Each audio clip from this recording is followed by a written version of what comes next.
So here it is the next day after I took this canoe out. The story is me and a friend took it out and we went down to the canal, and we went 2 miles up and 2 miles back, and didn't have a lick of trouble with this thing. The only trouble that that it had, if you want to call it trouble, was it doesn't go straight if you don't do anything. It kind of, I'm trying to think, I think it goes off to the left a little bit. It's not that bad, like every 1,000 feet or so you have to kind of correct it back on course, but I'm sure it's, I mean, that's just the way it is with boats. I know most boats have a rudder on them, if nothing else a stationary rudder thing on the back that you can angle one way or another to make it go straight. But I mean, for what this thing is, to steer it, all you got to do is just put the oar in one side or the other, so every now and then you had to do that, and you'll see that in the video. Actually, it worked out the best when you took the oar and just kind of laid it in the water on one side, and that was just enough drag to keep it going straight. So either way, it definitely beats paddling the thing. As far as leaks and stuff like that, there was no leaks. Everything's still held up good, everything's tight. I'll show you that in a minute. As far as speed, I didn't actually get any kind of device and calculate it at all. I probably should have on my phone or something, but I didn't really think of it at the time. Of course, you think of everything after the fact. I would say full throttle's kind of like a jogging, kind of a light running speed sort of thing. Maybe like 4 to 5 miles per hour, I would have to guess. I guess someday maybe I'll get the app on my phone and put it in the description or something, but either way, again, it beats paddling. I tried to get the best footage I can. I got a problem with this GoPro here. The lens keeps fogging up. I don't know what the problem is. I think I'm gonna have to put a new, I replaced the lens on it, and when I replaced the lens on it, it was really humid that day, and I think I got moisture in there, and every time I record, it just fogs up after a couple minutes. So I apologize about that. I'm gonna try to get that fixed as soon as possible so I can have some better footage of my future videos. But I'll bring you over here and show you a couple things about this. Yeah, it's already starting to fog up, so I gotta make this quick. It's pretty irritating here. It kind of makes me feel like I'm rushed, but anyway, so the bearing's got a little bit of noise in it, which is expected. I mean, the thing's in water and it's not a sealed bearing, but the good part about it is I made it so you just take that nut off right there and this whole prop comes off. I got two 1/2 inch, let me think, 3/4 nuts on that welded to the shaft. So, and then this thing here, this is a socket that I welded to the propeller. So all you do is you take this nut off and the whole thing just slips off like it's on splines pretty much. So it's super easy. You know, I could change that bearing out in like 2 minutes. So, you know, it's not that big of a deal. You just keep a bunch of them, and big deal if you got to change it every couple times you take it out, then fine. And I haven't oiled it yet, like I said in a previous video. I have that little thing up there, so I should probably do that, but it started raining and I just wanted to get it flipped over.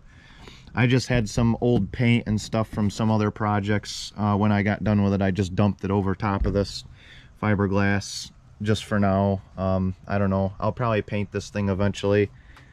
I'll make a video out of it. It's not high on my priority list, so don't expect it anytime soon. But yeah, I mean, this thing's not 100% straight. You know, this rod was straight, and then I put the die on here to thread the rod, and it must have got hot or something, because ever since then it's got that wobble to it. So just sit back and enjoy the video and you'll see how this thing works.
So as you can see, the thing works pretty good.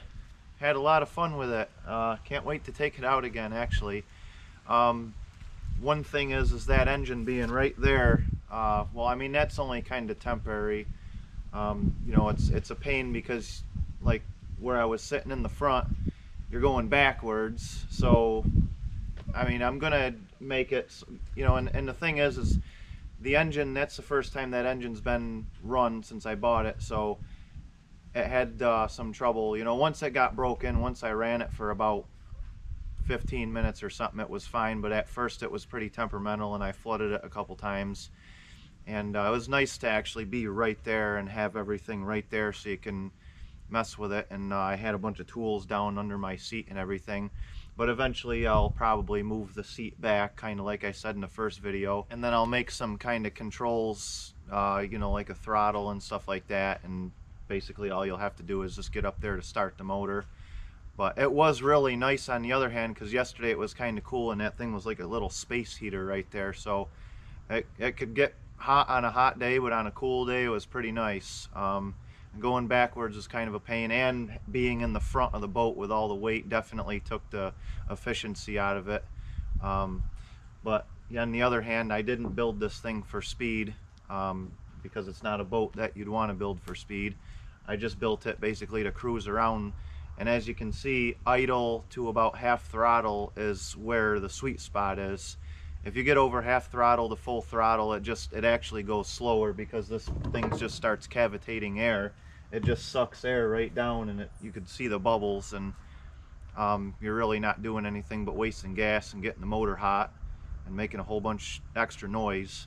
So yeah, about idle to half throttle is really the ticket for this thing. It works the best, and it really does go pretty good, and it's pretty enjoyable. It's not too loud, you know, until you get it full throttle, but there's no reason for that. It's really pretty quiet and peaceful, and all you do is shut it off every now and then when you want to stop and fish or something. So yeah, I would say this build is a total success, and I want to do more things to this in the future, and definitely want to take it out more, because it was a lot of fun. And actually wish could have stayed out longer with it, but the sun started going down, it was getting dark, and the last thing I wanted to do is have trouble with something and have to paddle all the way back. So it pretty much proved itself that it was definitely a pretty bulletproof design that I made here. So yeah, so that's where I'm going to end this video for now. I hope everybody enjoyed watching and hung in there long enough for me to get the test video in. You know, I'm pretty busy, so it was kind of hard for me to find the time to do that, and I'm sure this is the last time I'll take this thing out this year, but hopefully in the spring I'm going to take it out a bunch of times, and next summer have a whole bunch of fun with it, and hopefully share that with everybody. So yeah, so you see what I did with this thing, and it's a pretty simple build. Just real quick, I paid, I mean, prices are different wherever you are, but I think I paid about $100 for that motor. It's one of those I think 78cc motors. And then I made all this stuff, but I bought the pipe and everything. So with the bearings and all the stuff that I made was in the fiberglass and everything was about $50, and then you got to do it. So I mean, for $150, you know, probably a little more than that. Just say like $200. So just say $200. You get to put an inboard motor on your canoe. That works pretty good. So for $200 for a motorized boat, to me seems pretty darn cheap. So I would definitely recommend anybody that wants to do this. I mean, you see how I did it. It's pretty simple. You just go to your local hardware store and you can find all the stuff you need. And I mean, you don't need a plasma cutter to make the propeller like I did. I mean, you could make it with an angle grinder or whatever. So so yeah, I mean, it's pretty simple. Basically anybody could do this that has a little bit of hands-on knowledge and common sense and stuff. So I would definitely recommend doing this. And when the motor's off, it was actually really easy to paddle too, because there's not much drag here.